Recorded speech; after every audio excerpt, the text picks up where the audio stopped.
Alright, so I wanted to get on here. I got some comments on my last video that this wire right here that is broken on my Mitsubishi starter is not the ground wire for the starter solenoid. The starter solenoid grounds through the case.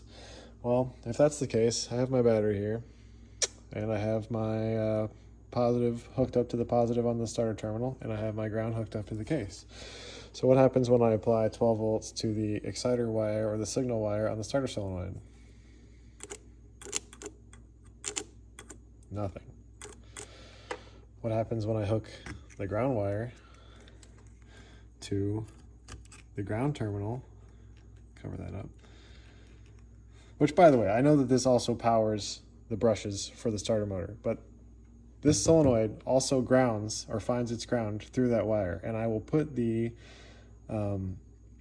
wiring diagram right here in the video, and I'll put a screenshot of that and I'll circle it to show you that the coil for the starter solenoid does in fact ground through that wire that was broken that also powers the brushes for the starter motor. Okay, so now I have it hooked up how it should be, and I apply 12 volts to the exciter wire, and guess what happens?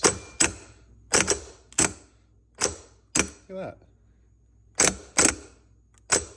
So that's my Mitsubishi starter. Okay, this is a starter from a Chevy Cobalt, 2.2, 2.4, 2-liter Ecotec engine. So it's a GM starter.